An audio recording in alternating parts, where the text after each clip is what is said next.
Bertie and the Magic Seal. This is a story about a moochy, growly, bad-tempered old fish called Colin the Carp.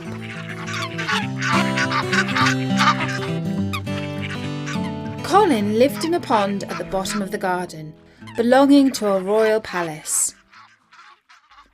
I would like to say it was an ornamental pond, but in fact it was all covered in weed and slime because the palace gardener did not enjoy cleaning it up. "Just look at the state of this pond," Colin grumbled.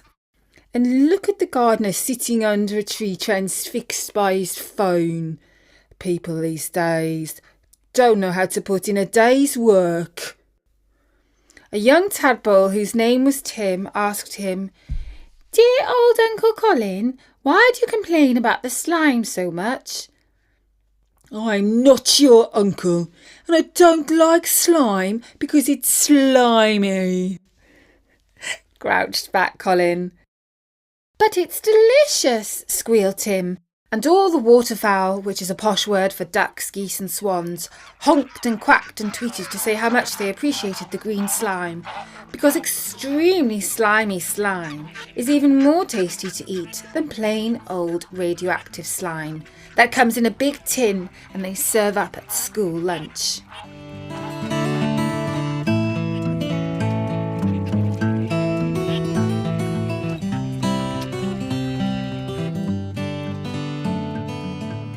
One day the king was in a thoughtful mood as he strolled around his garden. "I know, I'll go and inspect that old pond. It's been years since I took a look at it." He wandered off in the direction of the garden water feature, but he couldn't find it for the life of him. You see, the pond was covered in such thick slime that it looked exactly like grass. The poor old king walked straight into it. Both his feet touched the bottom of the pond and the water came up to his knees. "Ugh!" he called out. "It's so slippery, slimy." And he fell face first into the pond. When he emerged, he looked just like a green slime monster. Even the palace guards did not recognise him and refused to let him back into the palace. "But I'm the king and I need to get changed," shouted His Majesty as he stood shivering by the back door. The guard replied, "Public toilets are on the other side of the palace, near the ticket booth." The king complained so loudly that eventually the wicked queen opened her bedroom window and hollered out, "Let him in, you fool! He's not a tourist! He's your king, covered in green slime!" It was only later, after the king had showered and his valet had put out a clean velvet dinner suit, that he felt his old self again. He examined his face in the dressing-room mirror and thought, "I'm not so bad looking for my age. A touch of silver hair suits a king." He went down the stairs in a dignified manner to his office, where he planned work by placing his royal seal on some new laws. Most of these laws were the brainchilds of the wicked queen. Her ideas included a tax on birthday parties, fines for parking your car in your own drive, and banning smelly people from public transport. If only the king had read the laws, he probably would not have agreed to them. But too often he was thinking of something else while he worked. He reached for his royal seal. This wasn't the sort of seal that flaps its flippers and barks. This seal was a small gold stamp. It had been in his family for centuries and bore his family crest of a frog. All he had to do was to dip the gold seal into hot red wax and then stamp it at the bottom of the paper. The words on the paper would then become the law of the land. But when the king reached into his drawer for his gold seal, it wasn't there. He was rather absent-minded. "Bother," he thought. "I bet I left it under my pillow." But it wasn't under his pillow. I know. I might have taken it to the games room to change the house rules for billiards. But it wasn't in the games room. And then he asked the wicked queen if she had tidied it up. But she had not seen it either. It was then that he had a troubling thought. Oh no! It must have been in my pocket when I fell into that pond. And straight away he ran back down the garden, where he waded into the slimy water, this time on purpose, and he groped around on the bottom of the pond for his gold seal. The wicked queen, who was watching this from her window, thought, he really must miss that seal if he's prepared to wade into that slimy pond. You know what? I bet it's a magic seal, and that's why he's so desperate to find it. Now, a magic seal is something really special. If you write down a wish and stamp the magic seal on it, the wish comes true. If there was one thing the wicked queen really wanted, it was a magic seal. Of course, the king did not find his gold seal on the bottom of the pond, but he did get all wet and slimy again. And so did the 3 palace guards whom he sent down to the pond to help him search for the ring. That night, over dinner, the wicked queen commented, "Poor dear, you must love that gold seal so very much. What's so valuable about it?" The king replied, "It's been in my family for over 700 years. So it's old. Get a new one." The king shook his head. Prince Bertie, who had been listening to the conversation, said, "Do you remember your royal dadness? You gave me an exact copy of your gold seal for my birthday. I don't make laws yet, and so I put it away in a drawer. Why don't I just let you have mine?" "Because it's not the same one," said the king angrily. "It's not the same gold seal of a frog that my father and my grandfather and my great-grandfather and my great-great-grandfather and my great-great-great—" "Yes, we get the picture," interrupted the wicked queen, who did not believe a word he was saying. She was sure now that it must be a magic seal for him to be bothered so much about having that exact same one. Early the next morning, the wicked queen sent 6 soldiers down to the pond to drain it with a pump. Bertie was half awake in his bed when he heard the pump's engine start up. He looked out of his window to see what the racket was and was horrified. Still in his pyjamas, he ran down to the garden shouting, "Stop! Stop!" When he reached the soldiers, he asked, "Don't you know that there are fish in that pond? You'll drown them if you suck up all their water.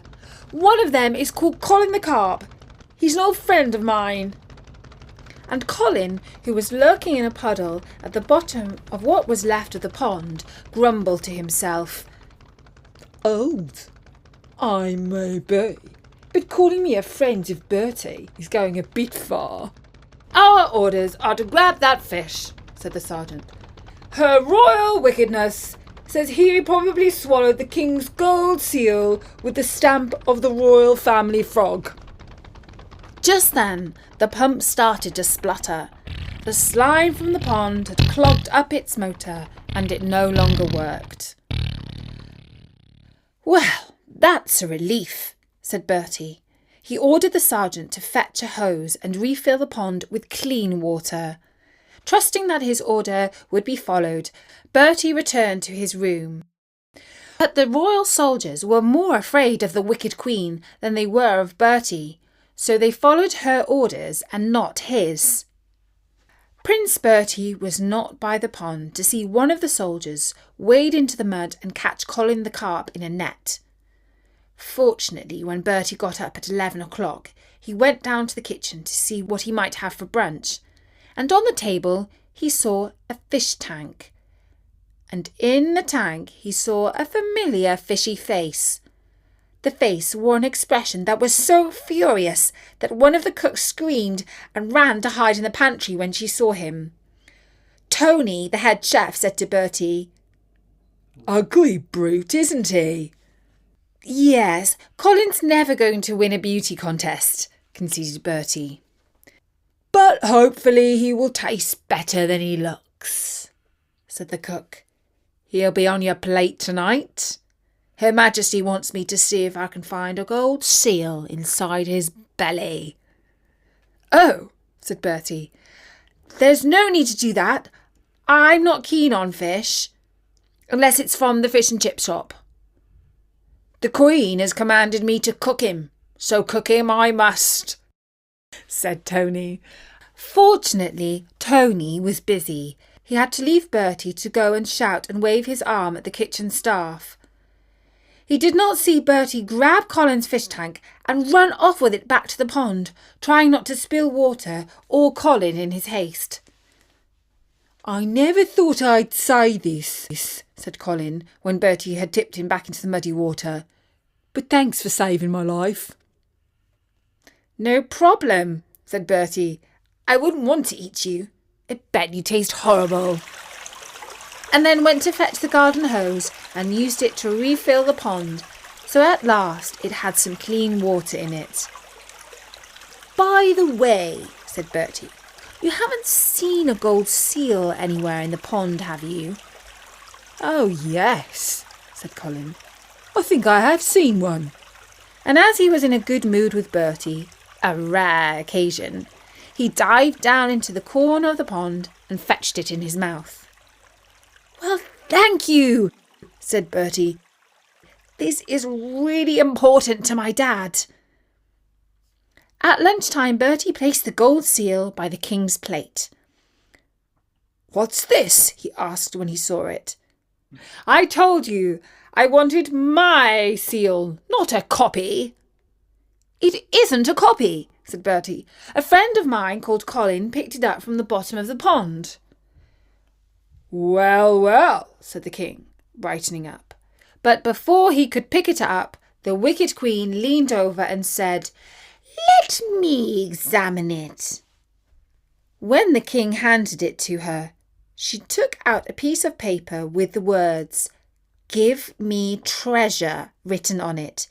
She stamped the seal on the bottom of the paper. But nothing happened. Thought so, she exclaimed. It's a fake. Bertie's got the real magic seal and he's given you a copy. No, I haven't, exclaimed Bertie. I would never do such a thing.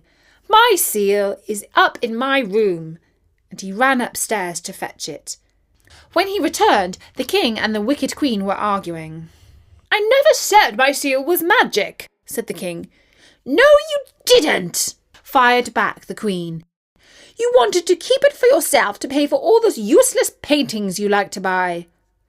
But it's not magic, it's just tradition. It's been in my family for generations. When Bertie returned with the seal, she muddled it up with the king's seal. Then she held out her hands and said, Now, tell me which is yours. I don't know, said the king. They're both the same. See, exclaimed the queen. One of them's new, the other is old, but they're both made of gold and look the same. What's the difference to you? You don't think I was born yesterday, do you? One of them's a magic seal. That's obvious. Otherwise, why would you bother about which was which? And she rubbed both gold seals and demanded that they give her treasure. Neither of them did. Now, said the king, if you will be so kind as to return one gold seal to me and the other to Bertie, we shall stop talking about this magic nonsense. For me, the family history of the gold seal is a kind of magic. Now, we shall never know which is the old one and which is the new, but I don't mind so much because both of them will stay with us. And Bertie took one of the gold seals to his room and locked it firmly in his drawer, because although he did not care about gold so nearly as much as the wicked queen, he did understand that the seal was an important part of history.